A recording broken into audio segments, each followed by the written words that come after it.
wabarakatuh. Halo adik-adik, apa kabar kalian? Semoga kalian dalam keadaan sehat walafiat ya. Amin. Sebelum memulai pembelajaran hari ini, terlebih dahulu kita berdoa dulu ya. Berdoa dengan keyakinan masing-masing. Berdoa dimulai. Berdoa selesai. Baik adik-adik, materi yang kita bahas pada hari ini yaitu bab 3 tentang pewarisan sifat pada makhluk hidup. Yaitu tentang molekul apa saja yang ada dalam pewarisan sifat. Sebelum masuk ke pembahasan, ada pun tujuan pembelajaran yang perlu dicapai yaitu di mana peserta didik dapat menjelaskan molekul yang mendasari pewarisan sifat pada makhluk hidup. Peserta didik dapat mendeskripsikan struktur materi genetik yang bertanggung jawab dalam pewarisan sifat. Nah, untuk itu mari kita simak video pembelajaran berikut ini. Jangan lupa dicatat ya. Yuk, coba kita amati teman-teman yang ada di sekitar kita. Tentu kita akan mendapati banyak perbedaan ciri atau sifat.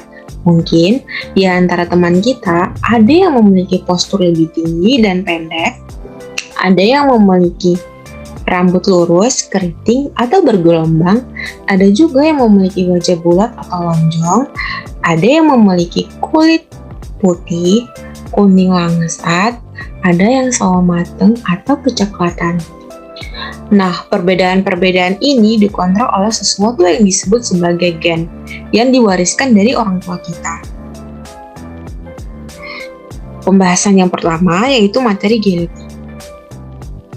Nah, unit pewarisan sifat pada makhluk hidup disebut dengan materi genetik. Dari warna kulit, bentuk rambut, bentuk hidung, atau bahkan beberapa jenis penyakit tertentu tidak serta-merta dimiliki oleh seseorang. Nah, setiap sifat atau ciri yang ada dari setiap orang adalah warisan dari orang tuanya yang diwariskan melalui materi genetik. Di mana ayah akan mewariskan materi genetiknya melalui sel sperma, sedangkan ibu akan mewariskan materi genetiknya melalui ovum. Nah, materi ayah dan ibu akan bergabung melalui fertilisasi. Oleh karena itu, ada penggabungan materi genetik inilah pada dirimu ada beberapa ciri yang mirip dengan ayah dan beberapa ciri yang mirip dengan ibu.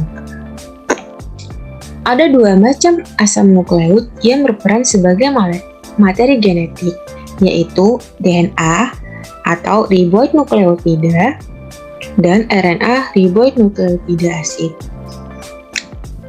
Pada suatu unit DNA yang mempengaruhi sifat atau menentukan ciri setiap makhluk hidup yang disebut dengan gen, di mana gen adalah bagian dari DNA dan dapat mempengaruhi sifat atau menentukan ciri setiap makhluk hidup.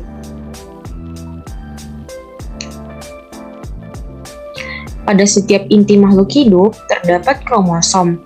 Kromosom adalah struktur padat yang terdiri dari dua komponen, yaitu DNA dan protein. DNA merupakan untaian yang sangat panjang. DNA melilit pada protein yang disebut dengan protein histon.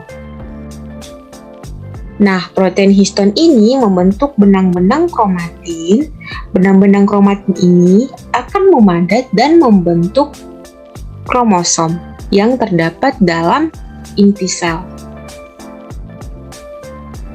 Yang kedua yaitu struktur DNA dan RNA.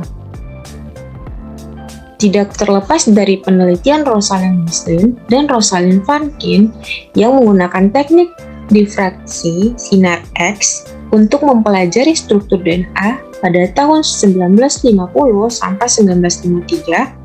Nah, berdasarkan penelitian Rosalind Franklin pada tahun 1953, mereka mengemukakan bahwa DNA memiliki struktur seperti untai ganda yang membentuk heliks atau membentuk ulir.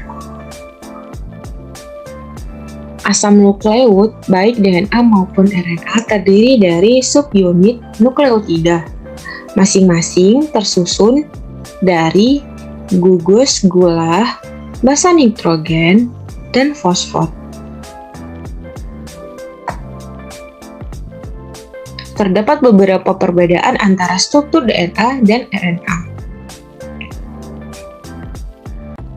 DNA memiliki struktur untai ganda atau yang disebut dengan double helix, sedangkan RNA memiliki struktur untai tunggal atau disebut sebagai single helix. Nah, DNA adalah molekul identitas yang ada pada tubuh makhluk hidup yang sering disebut sebagai keturunan dari orang tuanya. Sedangkan RNA merupakan molekul yang bisa membantu DNA ketika proses sintesis protein di dalam gen terjadi. Ini merupakan ciri-ciri DNA dan RNA. Kita masuk ke 3, peranan materi genetik dalam pewarisan sifat. Ketika orang tua memiliki ciri jenis cuping terpisah, maka semua anaknya memiliki jenis cuping terpisah. Nah, cuping melekat hanya sedikit. Nah, dalam pewarisan sifat ini dikenal dengan dominan dan resesif.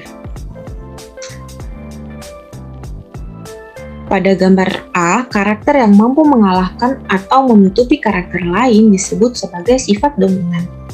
Sedangkan pada gambar B, karakter yang kalah atau dalam fenomena ini, karakter cuping melekat disebut sebagai sifat resesif. Nah, sifat-sifat atau ciri-ciri yang dapat diamati dari bentuk rambut, warna kulit, cuping telinga disebut dengan fenotip, di mana fenotip adalah sifat atau ciri yang dapat diamati dengan indera, yaitu tinggi, warna kulit, bentuk rambut, jenis cuping telinga, dan sebagainya. Sedangkan genotip adalah keseluruhan informasi genetik dari suatu individu atau tidak dapat dilihat ditulis dengan kode huruf seperti G besar, G besar, G besar, G kecil, G kecil, G kecil, dan lain sebagainya.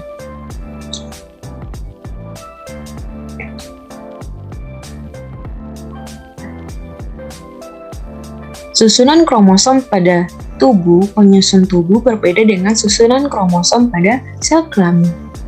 Nah, kromosom yang berpasangan disebut dengan diploid atau 2N. Sedangkan susunan kromosom pada kelamin tidak berpasangan disebut dengan haploid atau N. Jumlah kromosom manusia sebanyak 23 pasang dalam keadaan diploid atau 2N. Jumlahnya 23 dikali 2, 46 buah. Nah, kromosom nomor 1 sampai nomor 22 disebut autosom atau kromosom tubuh. Pada biologi, laki-laki diberi simbol seperti ini, dan pada perempuan diberi simbol seperti ini. Terima kasih. Sekian video pembelajaran dari saya, semoga bermanfaat. Assalamualaikum warahmatullahi wabarakatuh.